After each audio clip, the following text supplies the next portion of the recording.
everybody. Another episode of Three the Hallway. Back at Crib. It happened once before. Casa. Here with Merryman Rob. Put some respect on his name. You finally switched it up though. I give you that. Switch it up, John. That's why I'm supposed to switch it up, John. So your name is put some respect on his name, John, or just put some. That's what it is right now. Switch It is what it is, very It is what it is.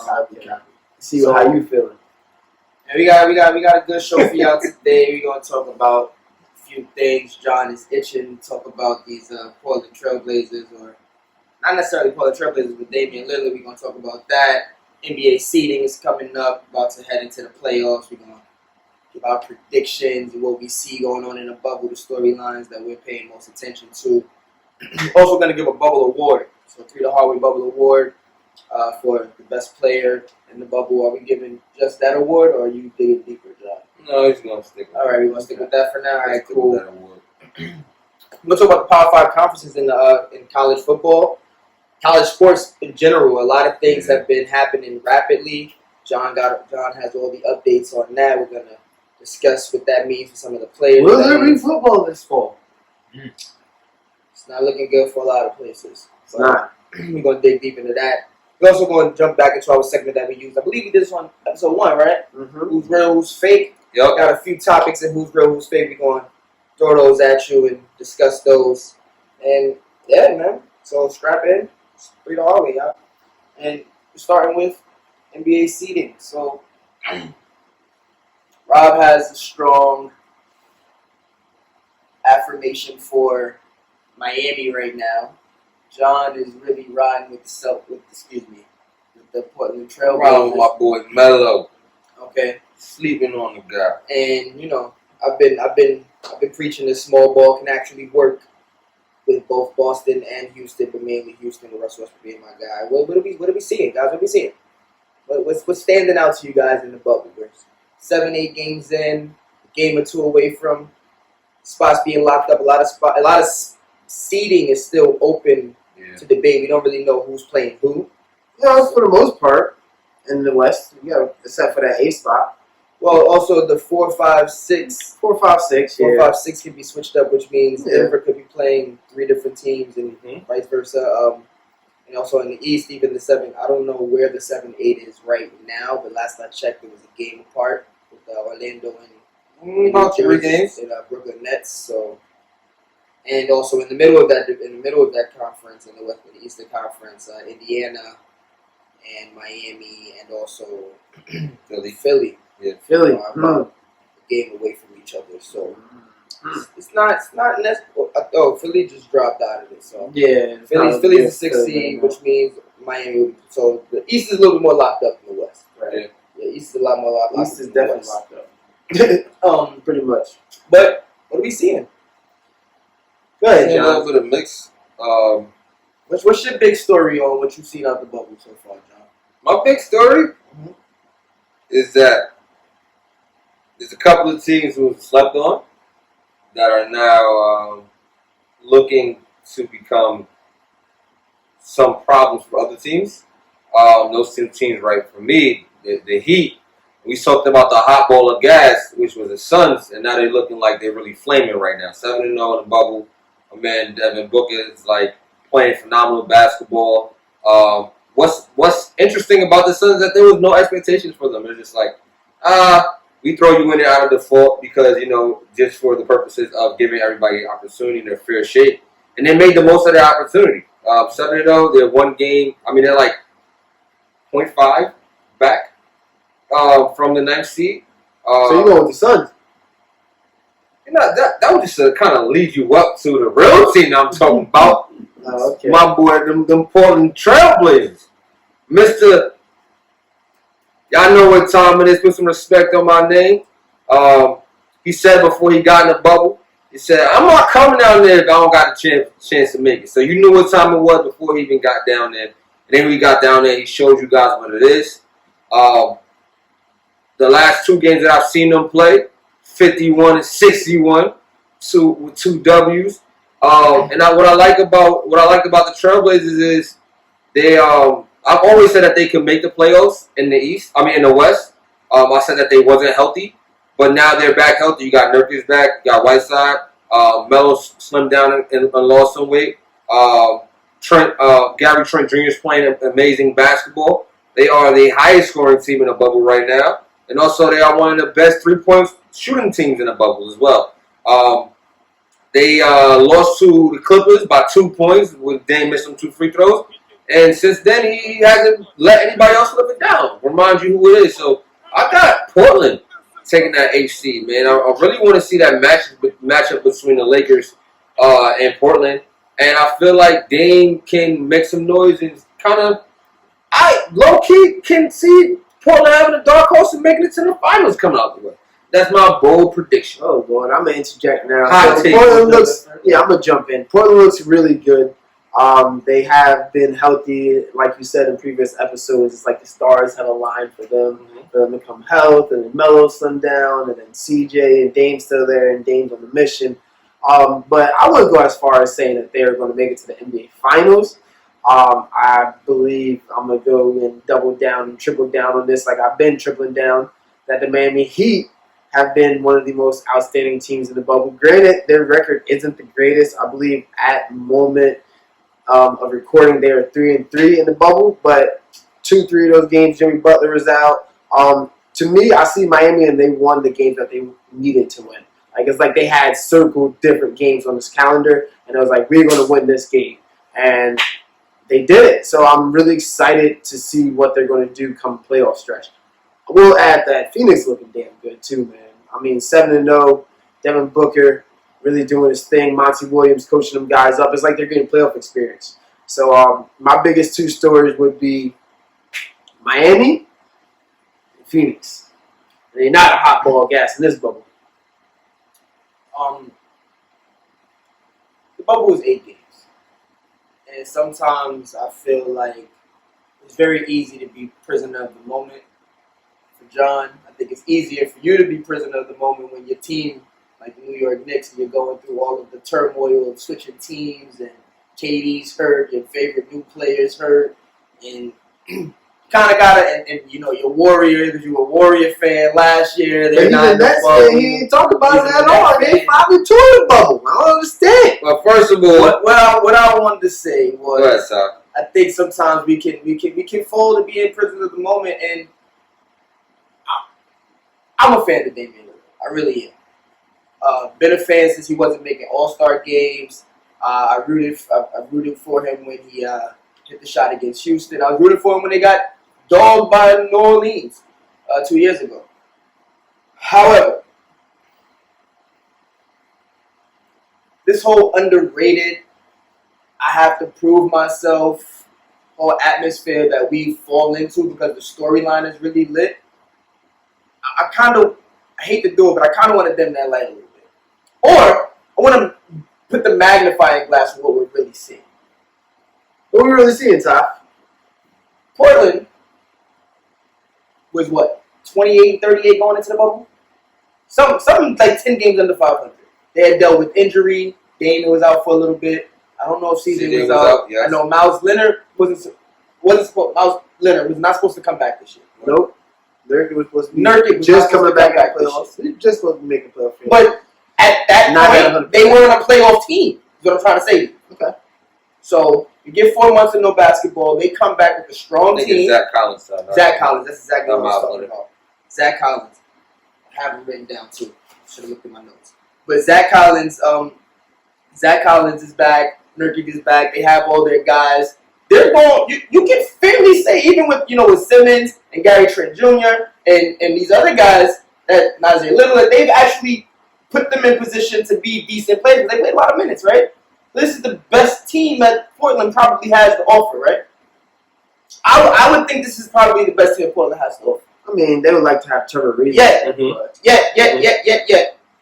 In the bubble, they've gone down the stretch where Dame has to be Superman, it seems like, to win games against a Denver team who had no guards, no Jamal Murray, no Gary Harris. They won that game. They're 5-2 in the bubble. It's not like they're 7-0 like the Phoenix Suns. They're 5-2 in the bubble. Great record.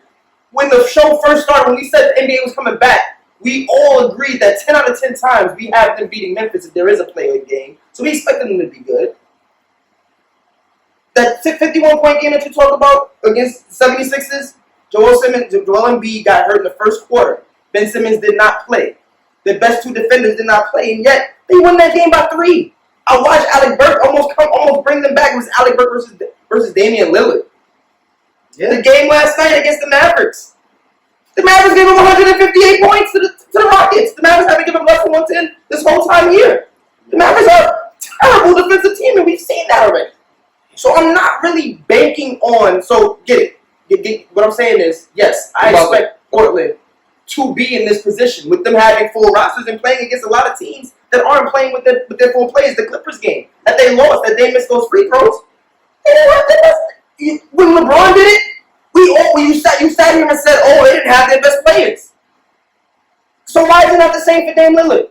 It's the same thing. And came back with 51 and 61. Yes, 51 and 61 against depleted teams. No, man was not depleted. Porzingis fouled out the end. He was cooking them on every screen and roll, and that's when he dropped 61 on them. He dropped 60 because the Mavs don't got no defenders. And the team up in the you playing with that you? James Harden You dropped 81 against the Raptors and they had no defenders. Name a defender on that Raptors team. We don't take away 81 from Kobe. Don't disrespect that man's name like that. Don't do that. I'm not saying that. You are disrespect. You saying 61 was easy. Ain't 61 ain't easy. 61 is not hard. It's not easy at all. I'm not saying 61 is easy at all. I'm saying that you just said they're a championship team because you got 61 on the Mavericks. I'm saying they got 49 on the Mavericks. Now he shot 20 times. I'm saying that they're a championship. He shot 30 last year they played in the Western Conference Finals against the Warriors, and the year before that they was in the semifinals. So they are championship contenders. And on top of that, y'all keep forgetting that this man Damian Lillard is one of the top 10 players in the NBA. We're forgetting. That's what I feel like people don't put his name in MVP contentions. He's not MVP. He's MVP contention. You can't be MVP and you're 34 and 39. He's an no MVP. way. He's an MVP. No he way. had no team. Like if he carried his team, he had no team. They were not winning. Now he's stretching out wins. Well, what about last year? What about last year when he brought his team to the number two seed in the Western Conference last year? He wasn't even MVP. They weren't the number 2 seed in the Western Conference last year. They weren't the number 2 seed. Like they're number 3 seed. They weren't the number 2 seed. They made it to West Conference. And granted, this is what I don't understand. Everyone says that about Dame. That has always been the thing. Dame always had a second half push. We've always said that. Dame has a second half push. We respect that. But we're not going to throw this man's name in the championship contention. No, not to me. No, not at all. Everyone to the finals too tough, man. I don't see it at all. It's too tough. They're fighting against teams that are depleted. Okay, Mavericks. The Mavericks are not a championship team with that defense. Period. I'll tell you who lost to the Mavericks. The Lakers. Ain't they a championship team? The Mavericks are not. I'm just asking the question. Okay. I'm just asking. The Lakers lost to Pacers. Not a championship team. You know who the Lakers beat? I'm about to know. You know who the Lakers beat? The Clippers, a championship team. You know who the Clippers beat? Without Kawhi, without Paul George, without Lou Will, without any single type of rotational clutch player. The lineup was like Terrence Mann, McGruder, Jermichael Green, Patrick Patterson, and some I don't even know. Like it wasn't no lineup, and that was the team that Damian Lillard lost to. And when he missed those 2 free throws at the end, and Patrick Beverly and Paul George were laughing on the bench. So I get it. Dame is on a high. But they're not beating the Lakers in the first round. As simple as that, John. I don't know how many times I gotta tell you. The Portland Trail Blazers is one and done. And that's all I gotta say about that. I just got one stat. 119, 127. That's 2 stats. It's one stat. What am I stats? 119, 127, January 31st, Portland Trail Blazers beat the Lakers. Well, your birthday. For me, I'm looking at the Portland Trail Blazers, who I did believe would be in the 8th seed in the play-in game, especially when Jaren Jackson got hurt, and I didn't like the way Memphis looked, but I do not think that they'll be good enough to beat the Lakers. I don't think that they're full squad at capacity, even though they're still learning how to play with each other. I don't think he can carry them but so far, especially against the 1 seed with LeBron James being the equalizer there. We'll see. Let's move on a little bit. We're going to stay in the bubble, though. Maybe we're not moving on. NBA Bubble Award. Who are we giving our NBA Bubble Award? Right now, at time of recording, I would have to say that Damian Lillard is the bubble MVP. However, that could change if, and I do believe, when the Phoenix Suns make the playoffs. In that case, gotta give it to D-Book. So right now, I got Dame Lillard, but I think D-Book gonna have something to say about that come playing scenario time. It was hard for me to get this award out because it's been great performances from a lot of players. Most notable 3 players is Dame Lillard, T.J. Warren, and Devin Booker. And the reason why is because Dame, everybody knows about him, right? But you just said put some respect on his name like we don't know about. No. I'm saying everybody knows about him, but D-Book was having a tough season this year with the Suns not winning as much. They started off hot, but then they started losing that in the season. And T.J. Warren just 25 games, right? And DeAndre had his situation where he couldn't play. Takes a lot into effect. T.J. Warren just came out of nowhere. 53, right? And then he's been on fire ever since. Except for his last game that he played against Jimmy Butler, where he had Jimmy said, I'm still big bro. I mean, he shot 5 for 13, 14 points. He put the sizzle on his fire. Yeah, he put the sizzle on his fire. It was really bad. And Jimmy Butler came out with the win. But besides that, 20-point W. He's been cooking, and he beat your Lakers. By the way, hit the clutch shot at the end over Anthony Davis off of a screen by LeBron James. So that was kind of crazy. But I'm going with Dame because he talks it and then he backs it up. I think that's what it is for me with Dame Lillard. Because he already knows, everybody knows what to expect from him, and he still produces on a level like that. That's what gives it to me. And he has a lot of noticeable wins. All these guys got a lot of noticeable wins too. Like Book 7-0. It's tough. But I'm gonna give it to Dame. That's my guy. I'm gonna have to go in the opposite direction if I had to put an order. Unfortunately, again, there's no hate toward Dame. I think he's doing amazing in the bubble, but I can't hear you. I think he's doing amazing in the bubble. At the same time, I think that we are overhyping it just a tad. I think 61-61, 51-51.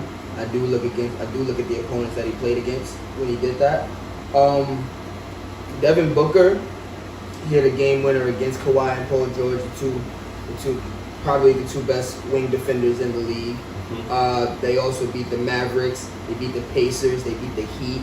They beat the Thunder. They beat everybody they played. But they beat. What I'm trying to say is they didn't beat Sacramento.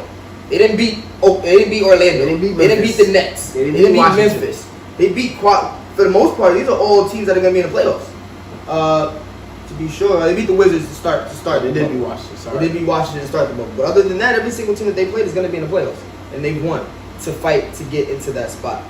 And for that, I slightly have Devin Booker over T.J. Warren, who I have over Dame Lillard as being the player in the bubble because their all-stars hurt in Indiana. Sabonis is hurt. He hasn't been able to play. Oladipo hasn't really had much game time this year in general. He came back right before the NBA shut it down. And all he's done is carry his team to stay into a spot. We look at Memphis and how they just slid when they lost their number 2 guy, Jared Jackson, how their record was pretty tough. All he did was go and grab one against Philly, who was looking to take their spot, and then continue to win. They're 5-2, I believe, and they've basically solidified one of the top 5 spots in the conference, which is, to me, important because that conference is, to me, 5-team deep, not including them. So I think it's really strong what T.J. Warren has done out there. Shout out to Nate McMillan as well. Just that team. I would have expected that team to kind of fall like Memphis did, and that didn't happen. So I would go Devin Booker because he's 7-0 and came out and essentially fought his way into the playoffs against playoff. So he's been playing playoff games all bubble. And then T.J. Warren, who put the team on his back and kept them respectable, 5-2, one of the better records in the bubble. And then Damian Lillard, his scoring outputs, and regardless of who they're playing against, he is winning the game, which is noted. So I'll put him at 3, but definitely giving that award to Devin Booker for this one. Yeah, man. So I'm gonna have to look. It's tough because he don't put no Dame is really like His numbers in the bubble is ridiculous. He's averaging 37, 4, 9 on like 50, 40, and 88. So the book 7-0. That kind of gives me the nod. But Dame is in that spot where I want to give the MVP / bubble award to. Like whoever kind of gets that spot between them two, I think they deserve it. They deserve the award. Here's my thing. Phoenix is 0.5 games at the time of this recording. Phoenix was 0.5 games out of the AC. Who would have expected that? Right. As soon as this started, as soon as the restart started, we all assumed that Portland would be in that spot. Memphis had a harder schedule. We were looking at Portland, and we were looking at maybe Memphis. Zion and Brandon Ingram can slide into that spot. Phoenix took that spot. They took the rookie, the number 2 rookie of the year, right out of position, possibly one of the most improved candidates right out of position, and stepped in that role. San Antonio has been good, but Phoenix has continued to push. Oh, that's how I'm gonna ask you. San Antonio got a shot? San Antonio has a shot. They have the same record. You think they got a shot, John? Yeah. San Antonio, I don't. They do have a 10 times shot. out of 10 They have a make the better- playoffs. They have a better chance than Phoenix because if they went out, then they're good. Yeah. They have a shot. But Phoenix and San Antonio still need a loss from one of those teams to get into that spot, and they have to win. So again,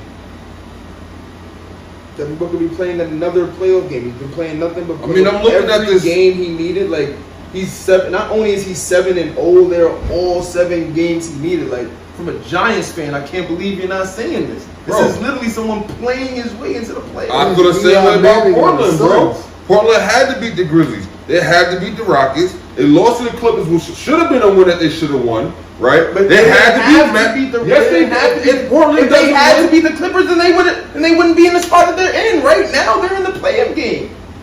That's Whether they won or lost that's that game, because of they're in all the play-in games that they won before that. They're Ty. 5-2. That's what I'm There are other saying. teams that are 5-2. They beat the Grizzlies, bro. That was a team that was above them. They had to win that game. If they didn't beat the Grizzlies, bro, then they wouldn't be in this conversation right now. We would be talking about Phoenix above Portland, bro. No, so we that wouldn't. game, yes, we would be. Yes, we would be. Probably would be. You're saying if Phoenix was 7-0? No, if we were 7-0 and Portland lost that game to Right. Grizzlies, we wouldn't be talking about this. Are We'd you be talking about telling the me other that team. 5-2 is more impressive than I'm 7-0 telling against you- all playoff teams? I'm telling you the level of competition and the importance of the game, especially most of these teams are Western Conference teams, bro. They're playing against teams who's in their division. The Suns beat people that Portland lost to. What are you telling me? Okay. They beat people that Portland lost to. And the thing is, you can say okay, but there's nothing you can say about. Well, they lost it. Most of those games that Every if game I- they played was if tight. I You go can- if I go on strength of schedule, bro, I'm giving a nod to Portland How? because you have the Grizzlies, you have the The Grizzlies are Rockets. not a playoff team. Next, the Grizzlies about to be knocked out of the playoffs. Next, Who was the first game that wasn't in play? who? The Wizards. So let's go to Washington versus the Grizzlies. I give the nod to the Grizzlies. Next. Let's go to the Rockets. Who's the second team that they played? They played the Rockets. They played another playoff team. Give me the teams that they played. Give me I'm the- telling you, the I'm not Rockets. gonna go to team by team, but give me the Clippers. teams. Clippers. They Mavericks. Mm-hmm. 76ers. Mm-hmm. Nuggets. Mm-hmm. Boston. Which one is the loss? Boston, they lost, right? They Go lost ahead. to Boston and the Go ahead. Clippers. Mm-hmm. What was 2 losses? And who they beat? Who was the last team they beat? Beat the 76ers. Mm-hmm. Nuggets. Mm-hmm. Mavericks. Right. So they lost to a playoff team, and they lost and they beat one team that wasn't in the playoffs in Memphis, right? They lost Yes, to but I'm also saying They like haven't lost, and they played every one of the the seedings besides the Grizzlies, the team that they play, the seedings besides the Grizzlies are higher than the Suns. How? The Clippers are the 2 seed. The Pacers are the 5 seed. The Heat are the 4 What's seed. the Celtics? The Thunder are the 4 seed. Celtics are in 3 seed. That's it. The Clippers Rockets, are 2 seed. Rockets are the same seed as Indiana. Mavericks. Mavericks are 7 seed.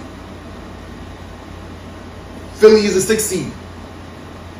And they beat the Philly. Thunder. We're the Thunder. Thunder's a 4 seed. That's what I'm trying to say to you. 5 seed. We talk about putting respect on people's name, and Phoenix is out here doing it. Let's give the person his flowers when they do. We've given Dame his flowers. Dame is a boy. It's not even the first time he went 60 this year. Not to say that it's a small feat. He went 63 times this year. Only 2 people have done it. 53 times this year. He went 63 times this year. Only 2 people have done it. Him and Will Chamberlain. It's something to be recognized. It does not make you the best player in the bubble right now. I think the best leader, especially coming, he's defying all the odds. Damian's playing with the best team he'll play with this year. This is the best team Damian's played with this year. And yet, the Phoenix Suns have been better than them. Not to say that Portland has been bad. Portland's been really good too. Well, the best way to sum this up, Portland, Suns, playing game, we gonna see. Pop, It'll be a dope game. Nah, it's gonna be a smacker. I got Dame clapping these dudes. When a good thing goes bad, it's Got on record. We're gonna move on to some college football, and so news has been flying in while we've been recording, before we've been doing our production meetings. By the time you get this, I'm sure there'll be even more news. We're gonna talk updates. We're gonna talk about what we do know right now, and college football is in trouble. College sports. I keep saying college football because biasly, that's kind of like the most important one coming up. But college sports in general, from the high levels, from all levels, D1, D2, D3 are in trouble. Correct? Yeah, man. I was reading ESPN. Pretty much D2 and D3 has postponed their seasons for full sports. So there's not going to be any D2 or D3 full sports in the United States. D1 is the only one that's opting out. Got a lot of conferences that have opting in. You have a lot of conferences that opted out. I know the MAC has opted out. I know the Big Ten is postponing football until the spring of 2021. The Pac-12 canceling sports canceling all sports through 2020. But there's still some conferences who believe that it can be done. ACC is going to continue and move forward with their schedule. They are scheduled to play football on September 7th through September 12th. SEC is taking a kind of as it goes approach. They are, seeing that they want to roll out their plans for the fall, but they are also concerned as to why the Big Ten and the Pac-12 have, canceled their season. So it's a touch and go situation. So it's tough it's tough because you want to make sure that your players are safe. You want to make sure that your staff is safe, and that the student body, because they are student athletes first. And if you're traveling to other schools, you might get something, and you come back to your school, and then it gets spread that way. But they also believe that there could be some protocols that can work, and it's just a lot of mixed opinions right now from different medical fields, from different conferences, as you can see, because different conferences believe different ways. And are leaning toward different ways. I just think that there's not a clear consensus around football in general, and not football, but sports in general, from these conferences to pursue a quote-unquote national championship. Because what would a national championship mean if you don't have the ACC, the Big Ten players or Pac-12 schools? Those are all. There are some good schools and good talents in those schools. That's so a what does that Power mean? 5 conference. Yeah, so it's a challenging time right now, bro, and I'm just waiting to see what's next. Things might change. Yeah, an interesting development in the world of college football. University of Nebraska, a school in the Big Ten, has said that they plan on having football this season. So that there shows you just the confusion that college football is having. You have one program within a conference who doesn't agree with what the conference is saying. And they're publicly stating that they're going to search all options or explore every avenue to make sure that football season is going to play. So it's like, do you have a situation of a rogue school? Are they going to create their own schedule and play against some of these SEC, ACC schools? Right. It's just really tough for college football. I really hope that they get it together, but it doesn't look, especially with the NFL coming up, and they haven't made any announcements about pushing back the draft, so that you have to throw in the fact that a lot of players will be opting out, especially the high-profile ones. Yeah. So I don't think there will be. It's not looking good for college football. Put it that way.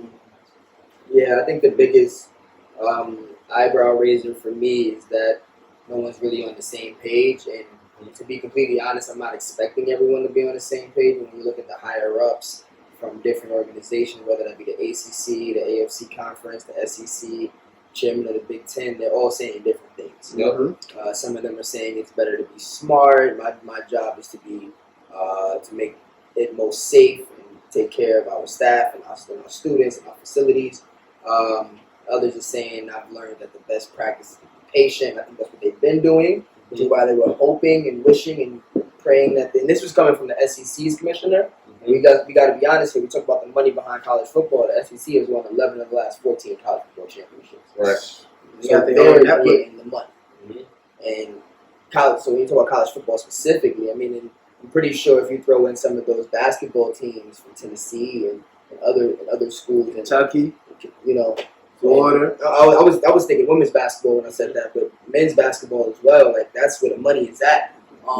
In the SEC for real. Not to say that the ACC and the Pac-10 aren't legitimate conferences, Big 10, Big 12, but you can see who's making the big bucks, and those guys kind of want to play still. Other people are willing to forego this season, even though the Big 10 is no slouch, but yeah, Texas Big 10, no, right?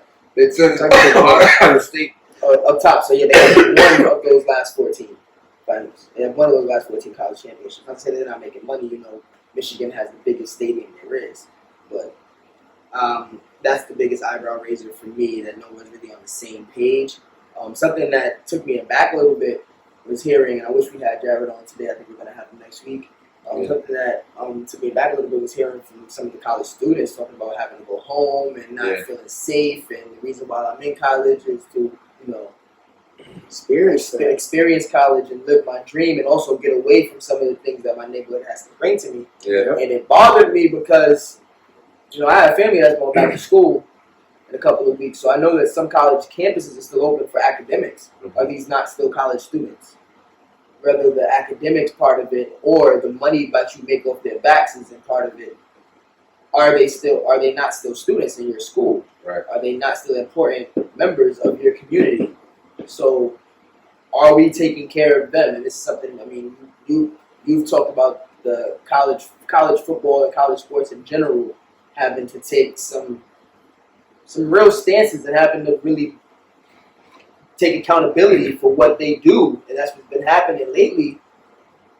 Here goes another situation. Because are we really about to send all of our college athletes back home because we're not having college sports?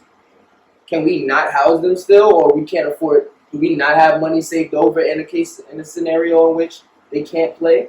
I understand that this is an unforeseen precedent that we're in with the pandemic, but are we not going to take care of our community? So I'm really looking closely into that and seeing how these big schools that make all this huge money and are able to pay their coaches more money than some NFL coaches, what's it going to be like now? Are we going to take care of our students? And that's basically what I'm very curious about. And I can't wait till next week, because we'll have another week of seeing what's going on. And college is right around the corner. We're in the middle of August. College is literally right around the corner. So a lot of colleges open already.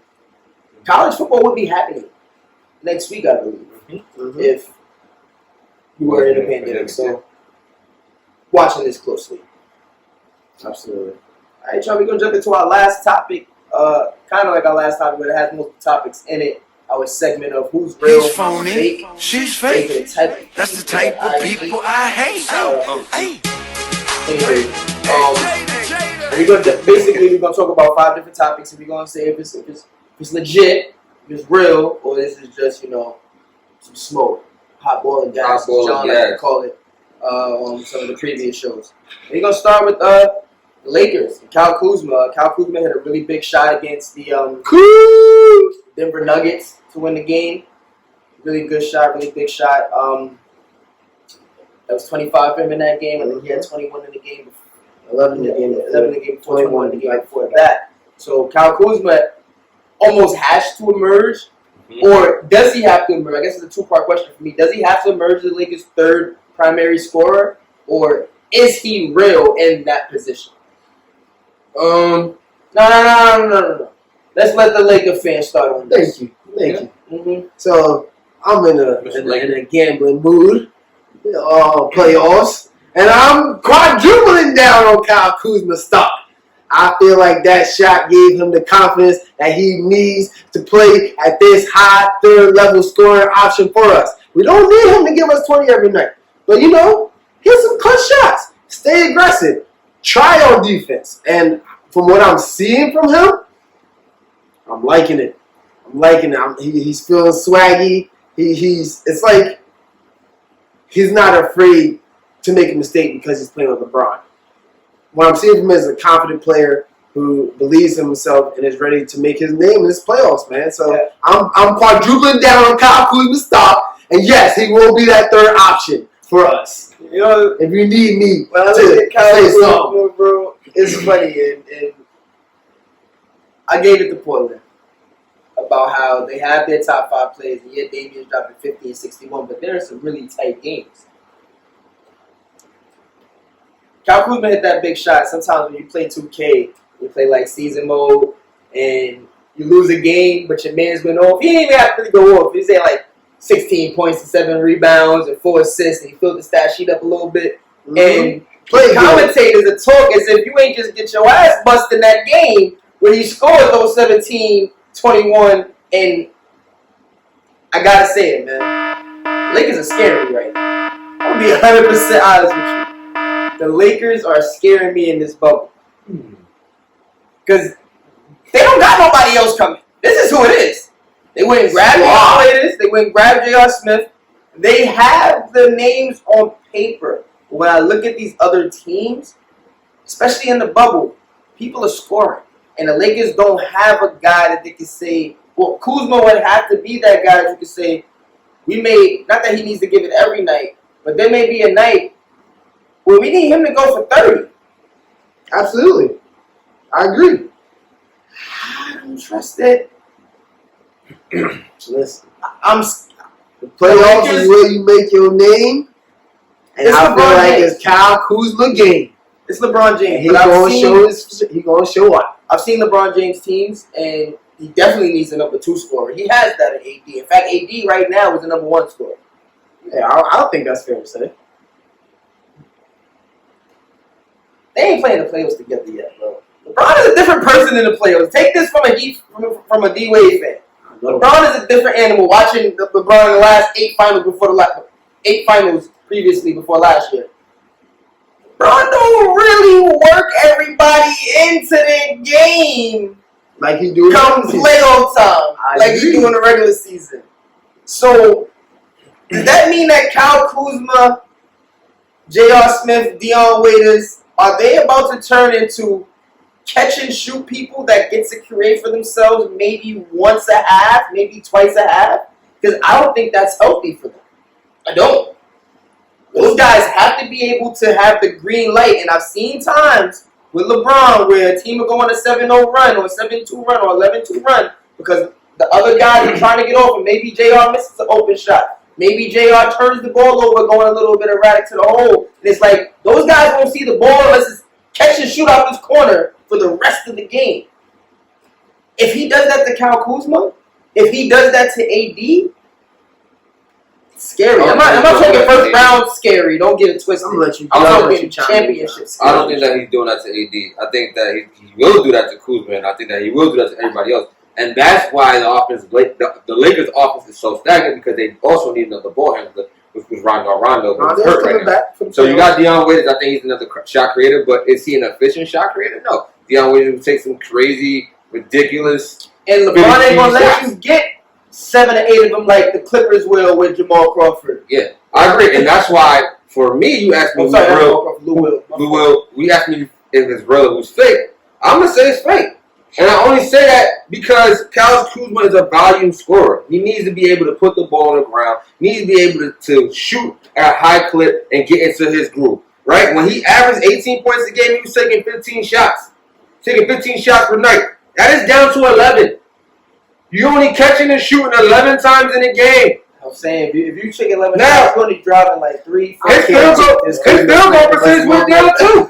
He was shooting 45%, now he's shooting 43. Listen, I'm just saying, When you play with LeBron, you have to play at a different level. You have to be efficient. You have to make shots in order for him to build trust in you. As well. However, I'm not done. I just feel like Kyle Kuzma is a great scorer, and I think that he will become a number 3 option, but it won't be the number 3 option that you think. His number 3 will be 13, 14 points a game. That's what I believe. Is that winning basketball in this bubble? I don't think so. So you got him as fake. I got him as fake. I got him as fake. Right, give your last one. But this year, I believe in Kyle Kuzma, but this year, it's not his And time. this is why I'm saying I'm loving what I'm seeing out of Kyle Kuzma recently. Because he has been saying, no, Brian, you stay over there. I'm taking this shot. Oh, I'm going to get this putback rebound. Oh, I'm going to get this fast break bucket. Like, Kuzma's getting buckets too. Kuzma's getting buckets, and he's playing more aggressively. Yeah. So, in my defense, I think he's going to have, like, a Chris Bosh kind of playoffs. Like, I give you 20, you give me the ball. That's all I'm going to say. Okay. All right, man, we're going to move on. We're going to see about Kyle Kuzma. We shall. First Mind you, he's averaging 12 points a game. Listen, man. He's going to go against Melo in the first round. That's all I got to say. Can I ask you a question? Let me ask you a question. Melo that block ball game, and he caught a steal. Melo playing deep. And James Harden can play deep. Melo can play some defense. We shall see. We kind of talked about the Suns already. The question was, are the Suns going to make the playoffs? We kind of gave our own pieces on that. I believe that they are not. They'll make the play-in. I think they can make the play-in. I got them in, man. You know that. I got them beat. I So got much them has to shot happen. everywhere. Memphis has to lose. San Antonio has to lose. They have to win. And then they have to beat Portland 2 out of 3 times. Not 2 out of 3 times, 2 out of 2 times. No, I think the Suns You are. gotta beat them 2 times straight just to make the playoffs. Not to mention they've already won 7 in a row. So we're asking for basically a 10-game like Jarvis to make Davis the said, playoffs. it's contagious, baby. Once you start winning, you get used to it, bruh. The Suns make a Especially in the 10-game bubble. streak to make the playoffs. That's Hey, what they need. hey. You see Kim Milwaukee going a 9-game win streak in NCAA? It's D-Book time to do it in the NBA, baby. Except for he's playing against the killer that Kobe said he was, and that boy Cole, he playing against Dame Lillard. Listen, Killer, killer. Listen, the Suns are real. This season is not their season. They had a magical run. I got the Blazers. So 2-part thing here, John. I'm with you with the Blazers. Are you respecting the Suns' defeat this year? At the beginning of the year, they were hot on the gas. You just said the Suns are real. You respecting the Suns? Suns are real. I want to see them next season Me when they too. get more players, and I like D-Book development. Everybody else is wrong.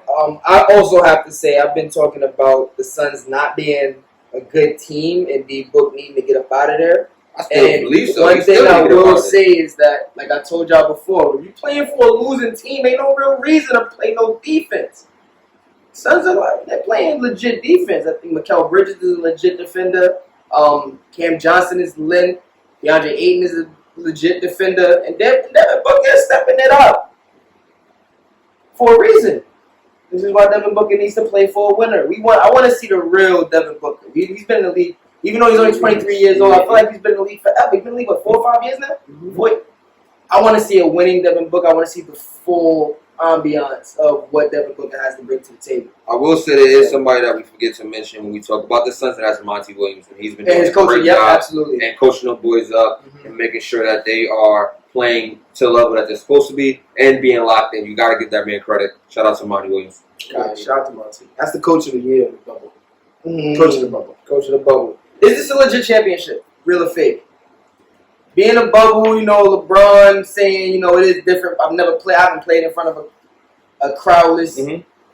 I haven't played in a crowdless gym in forever. Mm-hmm. You know, other people not playing up to certain standards. Certain players playing way better. Shout out to Grayson Allen, who's been doing his thing in the bubble, averaging about 16, shooting 49% from 3. I'm a Grayson. I've always liked Grayson Allen, so I had to throw him in there. Low-key, it's starting to seem like I like Duke, right? Low-key, it's starting to seem like I like Duke. But yeah, is it legit? Listen, I don't even mind going first on this. go ahead. I feel like it comes with an asterisk. I don't know how small or big that asterisk is, but it just feels funny. And I know you about to jump on me about the Miami Heat and their championship during the strike year. Not even. But even that felt different than this. I don't remember it as the strike year. Some people do. You do. Some people do. But I feel like you'll never forget this as the season that stopped in the middle and waited 3 months. And teams like Portland were able to come back with a full roster that they would have had to wait till the beginning of next season to do. And rejuvenates them, you know. Certain Probably teams don't have the same roster. Melo probably don't get that spot if Trevor Ariza don't go down, or if they don't need him to play the 4. You don't slim down if they need him to play the 3. Yeah. So yeah. I feel you, Ty.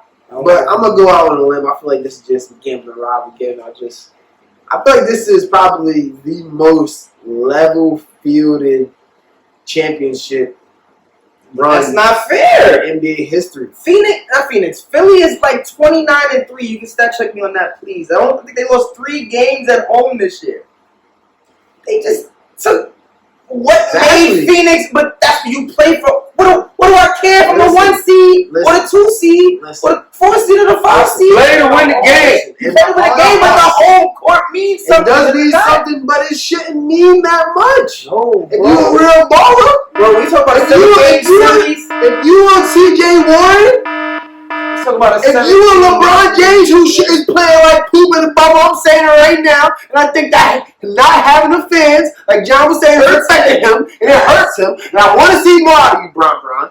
Yes. But with that being said, it's even playing for all around, bro. You got teams missing players left and right. There's no home field advantage. You got referees calling the most fouls you've seen in an 8-game stretch. You got defensive coaches. You can literally scout your practice squad if you wanted to. Like, this is even. So for me, bro, I'm loving all of this right now. So I'm really loving all of this. For me, Yeah, Damian Lillard making the play. He ain't supposed to make the play. For me, I'm a basketball purist. The way the game started, there was no fans. When you grew up, you was playing in front of nobody. So if you love the game that much, if people play for the love of the game, then you're playing out of just being a competitor and showing them to being your best. You and me in the gym, that's pretty much what it is. You and me in the gym, we gonna find out who better. And on top of that, what I like about the NBA in this season is that they call stuff that they don't usually call. I done see more travels, I done see more carries, I done see more charging fouls that's supposed to be charging instead of blocking. I done see Brock talk about that's a flop. Call it how you see it, James Harden playing defense. I done see that too. I done see that too. But I'm saying that to say the playing field is level. And when you have a level playing field, I don't feel like it's equal for everybody. You have to adjust. And that's what basketball is. Basketball is a game of runs. That means you have to make adjustments. How well you adjust is upon you. And right now there's some players that's not adjusting so well. If you are a competitor, you will make whatever it is. There's no excuse for this time. There's no extras, no nothing. The 1999 season, the San Antonio Spurs won with a record of 37-13. They ain't got no asterisk on their name. They played 50 games that year. No, it ain't no asterisk. There's not no asterisk then, and ain't no asterisk now. They were number 1 seed. They're number 1 seed. 37 and 13. You know what that means? That's half a season. They played games in San Antonio. They played I'm trying to tell you, bro. They played games in San Antonio. I get your point, though. I get your point. Home court advantage is a part of the game, too. Home court advantage means so much. It's for everybody. Orlando should be favorites in this bubble. Orlando. Orlando. They got fans. Virtual fans. Shout out to the virtual fans, man. That was the real MVP in the bubble, man. Them virtual fans. Shout out to them, man. Last piece of the NBA, I think we're done. I'm going to get on one of this them one day. I will say I'm very surprised by how many free throws I'm seeing being missed in the bubble. I was expecting it to be open gym, open season, nobody making no noise. All right, there's pictures behind you, but they're kind Still of pressure, bro. That's Dame. I can't believe they're missing so many free throws in there. But we're gonna move over to the sport, another sport that is still going on, believe it or not, baseball. And the over/under on this, the who's real, who's fake, is will baseball finish their season, playoffs included? No, baseball won't finish the season. It started off in Miami. Now it's moved to St. Louis. If it happens again, you can call it a wrap. 3 strikes, you're out. I see it. That joke. Will baseball finish the season? My question to you is, does a hiatus count? Because if there's a chance for them to have hiatus, I think they will. But I do see baseball finishing the season. So if you say without the hiatus, I say no. See, here's the thing with baseball. Go ahead, John. So I understand that. So it's a kind of a 3-pronged thing, right? First, you got the players. You have players contracting the virus, right? Number 1. You have displacement of teams, right? Like the Blue Jays. And third, you got players opting out. Sexton is opted out. Marcus Stroman opted out. What's his name? Mike Trout was saying that he didn't want to play the season. How long is it going to take for him to opt out? Right? So if these players are opting out, and like there's no timeline, it's just, I just don't want to play no more. I feel like it's the best decision. When do you draw the line? I'm going to tell you where they draw the line. You said something to me about a different sport a long time ago on this show. Placement players. Baseball going to finish the season. You know why I think baseball going to finish the season? Because the Miami Marlins is back out there playing baseball. St. Louis will be back out there playing baseball. They have decided that they do not give a damn. Get sick. Get well.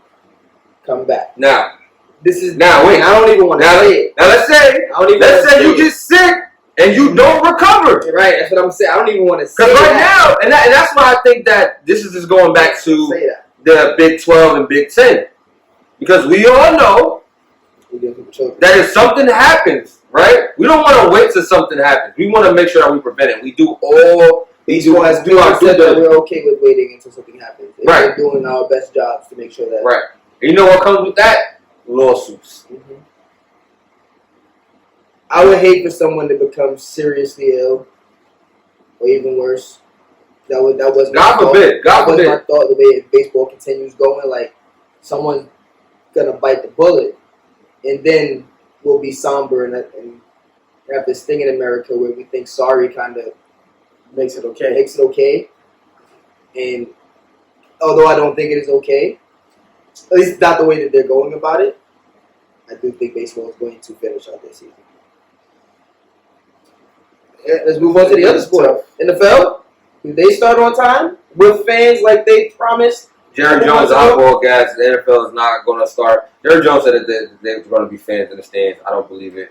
I think that there's too much what if already, and you already taking a risk with the players. Now you take a risk with fans as well.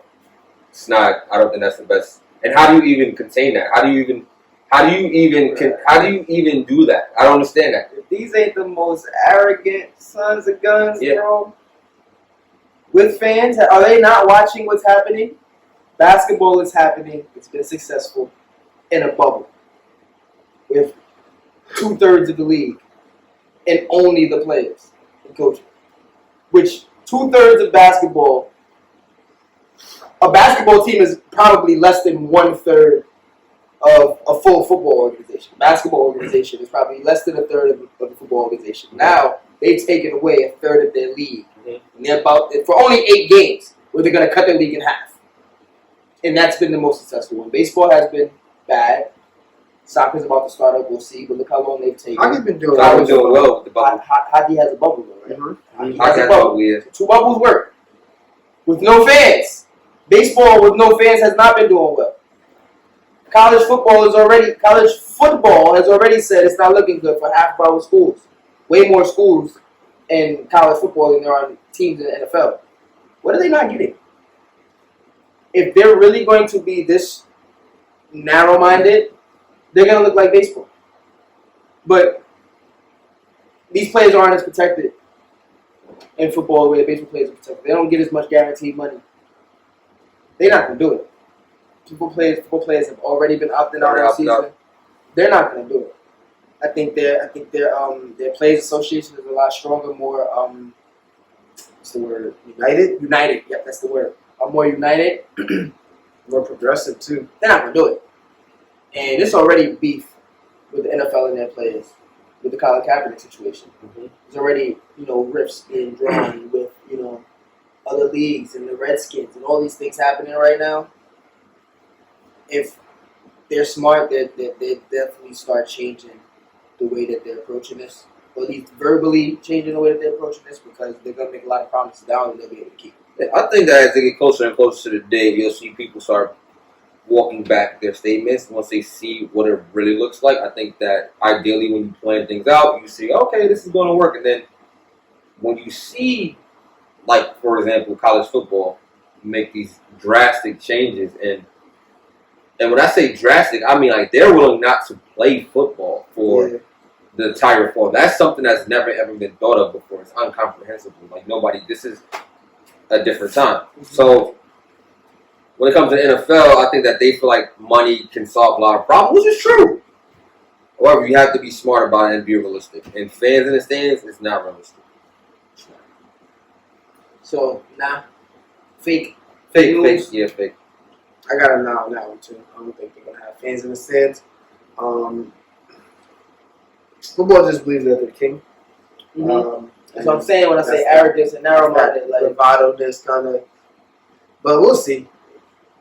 Health has no choices as far as who it's attacking. yeah. No preferences. Last topic, guys. We spoke about it before. We're going to bring it up again. Mike Tyson and Roy Jones. Apparently, they are still fighting, but the fight has been pushed back. You want to know why the fight has been pushed back? I'm telling you why. Roy Jones looked at Mike Tyson workout, was like, I can't do it. I need to postpone it. Hey, Bulls kid. Oh my God, man. Hey, Bulls kid. The fight. How you gonna fight with? So here's the what's real, what's fake. Will the fight happen? Fight will happen. 2020. Different circumstances. I think they're going to have protective gear on. They're going to have I hope the fight got postponed because they decided we're going to actually work out on their, like, real boxers. I won't say like men because I'm still not getting in there like Tyson with them. But like real boxers, we're going to go and do this. I think the fight will be on only because they added a few people to the undercard. But other than that, I ain't. They killing me with this. I guess they're trying to build up anticipation, but Ain't no money yet. yeah. I guess so. I don't know. New date is November 28th. So they push back 2 months, 2.5 months. 2 months. Alright, well, I think it's going to happen. I'm going to say it's real. I want it to happen. I think that's more or less. I wish it was somebody else. Or I hope this gives Roy Jones enough time to look somewhat comparable to Mike Tyson. But to be 100% honest, all I say that Mike Tyson's scary dude. So I don't know if you can really match up comparably to Mike Tyson, no matter how big you get. Mike Tyson odds different as an animal. So good luck, Roy Jones. Gonna need it. It's gonna be interesting. I think that concludes our show for the day. Yeah, man. That's nothing for us today. We're gonna hop off this. We're gonna watch some basketball games. We'll be back arguing Dame and other people. Go, Dame! John said something about Dame being better than Luka. We will definitely talk about Better than Luka. But yo, stay frosty up. See the hard way. Okay. Whatever you want to talk about, I hope y'all go. Wow, boy. Dame Lillard, that boy 61. Let's talk about Kuzma. 61. Let's What talk you want about to talk about Kuz? Bro, Kuzma gonna go blind. I hope so. Bro, I'm telling you. He gonna jack up shots. He Over just jack. under 2 30-point games in the playoffs. Over. How about like 3, 4 30-point games? Actually, under, because I don't think they're going to be